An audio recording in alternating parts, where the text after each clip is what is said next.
제2금융권과 비슷하다고 보시면 되기 때문에 신용점수는 떨어질 수 있고요. 그리고 원금이 아까 말씀드렸던 것처럼 커지기 때문에 수수료가 같이 높아지는 악순환이 될 수밖에 없습니다. 저희가 개인회생을 준비하는 분들을 위한 최소한의 지식을 이제 전달해 드리는 거에 더해서 우리 채무자들이 다시는 비제굴레에 빠지지 않도록 하는 것도 저희의 하나의 큰 이제 사명 중에 하나잖아요.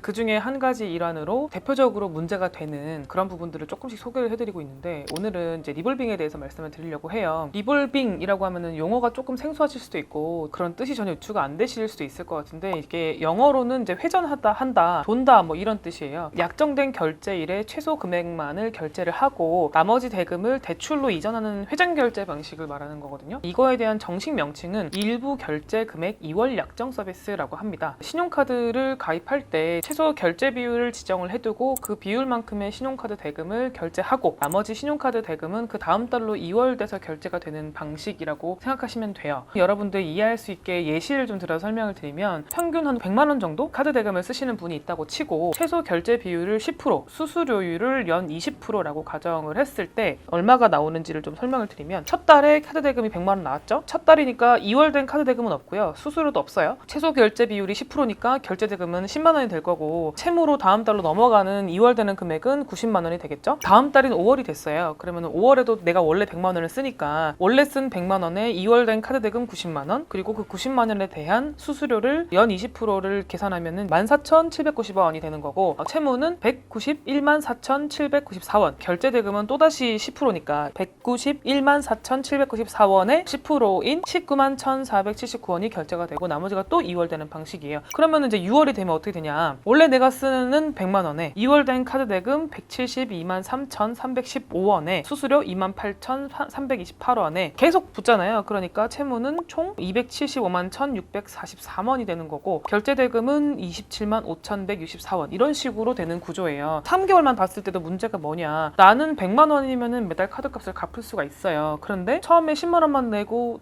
부담이 적네 라고 생각을 했는데, 그 다음 달에는 190만 원, 그 다음 달에는 270만 원, 채무가 점점 늘어나는 구조에다가 수수료도 계속 붙으니까 복리로 수수료가 계속 부담되는 방식이기 때문에 당연히 매달 갈수록 더 버거워질 수밖에 없어요. 리볼빙이라는 것이 장점이 없을까요? 장점도 있거든요. 장점이 뭐냐면 연체를 당장에 막아준다는 장점이 있어요. 아까는 제가 예시를 든다고 이번 달에 10만 원만 결제하는 방식을 말씀드렸지만, 여러 개의 카드 대금을 쓰고 계신 분이라면 당장 이번 달에는 돈이 좀 모자랄 수 있잖아요. 이런 경우에 일시적으로 정말 꺼트리는 용도로 잠깐 사용하시는 거는 사실 괜찮습니다. 리볼빙을 사용하는 경우에는 당장에는 신용 점수를 유지할 수 있다는 장점이 있고요. 리볼빙의 단점이라고 하면 일단 수수료가 매우 높아서, 통계 자료가 있는데요. 3월 10일자로 여신금융협회에서 발표한 카드사 7곳을 토대로 발표한 결제 리볼빙 평균 금리가 연 18.52%예요. 법정 최고 금리가 20%거든요. 그러면 사실 거의 최고 금리를 부과한다는 거를 알 수 있죠. 그래서 리볼빙은 가입할 때 뭐 신용점수에 따라서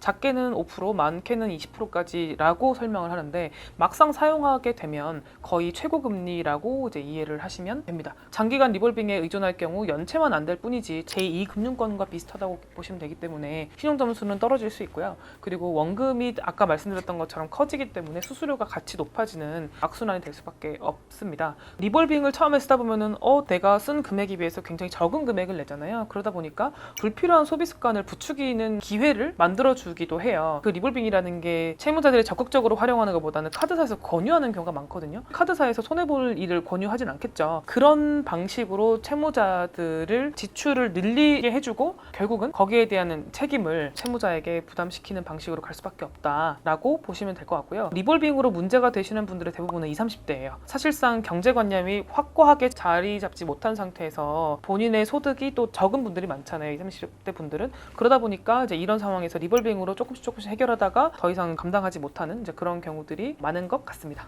리볼빙의 또 한 가지 특징은 뭐냐면 자기도 모르게 가입되는 경우가 많아요. 이거는 저도 겪은 일인데요. 리볼빙 전용 카드라는 게 있었더라고요. 혜택만 보고 신용카드 가입을 했었는데 이게 리볼빙 카드라고 해서 저는 리볼빙이 필요가 없으니 리볼빙 계약을 해지시켜 주십시오 라고 하니까, 이거는 리볼빙 계약만을 해지할 수는 없고 이 카드 자체를 해지시켜야 된다고 말을 하는 거예요. 그래서 저는 그 카드는 쓰고 싶었기 때문에 리볼빙을 0으로 만들어 놓고 이제 계속 쓰는 방식으로 카드를 쓸 수밖에 없었는데, 그만큼 리볼빙에 대한 허들을 굉장히 낮추는 경우가 많고, 또는 리볼빙 약정이 안 되어 있는 카드였어요 원래는. 그런데 이제 카드사에서 연락이 와서 이번 달 혹시 갚기가 어려우시면 다음 달로 넘겨드리겠다라고 하는 식의 권유도 많이 좀 이루어지고 있는 것 같습니다. 또 어떤 경우에는 카드값이 나가는 날이 25일이에요. 마침 그 통장에 잔고를 깜빡하고 안 챙겨 놓은 거예요. 그러면은 이제 부족하니까 카드사에서는 일부만 결제를 하고 나머지를 자동 리볼빙 되는 방식으로 이제 그런 식으로 처리하는 경우들도 제가 봤습니다. 카드사에서도 많이 홍보를 해요. 연체를 방지할 수 있는 혜택처럼 말씀을 하는 경우들이 많거든요. 뭐 예를 들면 이번 달 카드값 갚기 어려우시죠? 그러면은 당장 리볼빙 하시고 다음 달로 넘기세요 라는 식으로 넘기고, 카드론이나 또는 이제 현금 서비스에 비해서 훨씬 더 간편하다 보니까 이게 더 낫다고 인식을 하시는 분들도 좀 많은 것 같아요.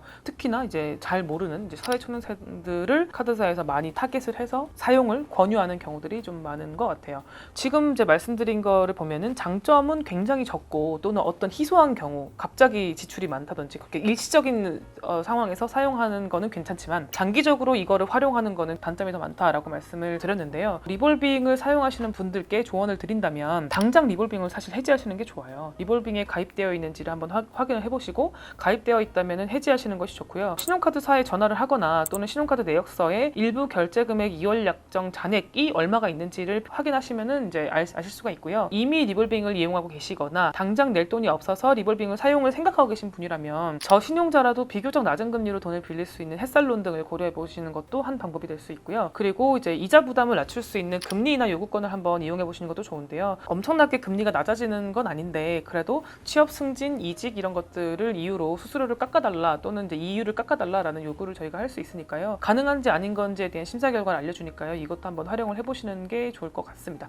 그리고 리볼빙 초반 단계에는 그래도 좀 수습이 될 수도 있어요. 그런데 이미 리볼빙이 장기화됐다는 거는 전형적인 돌려막기의 한 형태라고 보시면 되거든요. 그런 상태에서는 빠져나올 수 있는 방법이 사실상 개인회생, 개인 파산, 워크아웃 이렇게 적극적인 채무 조정 제도밖에 없기 때문에 소득이 갑자기 두세 배가 되지 않는 이상은 이런 방식으로 채무를 한 번에 원만하게 정리하시는 것이 좋겠다고 말씀을 드릴 수 있겠습니다. 저희가 오늘 리볼빙에 대해서 설명을 드렸는데요. 이 일부 결제 2월 약정과 관련해서 궁금한 점이 있으시면 댓글로 많이 남겨주시면 저희가 답변을 드리도록 하겠습니다. 감사합니다.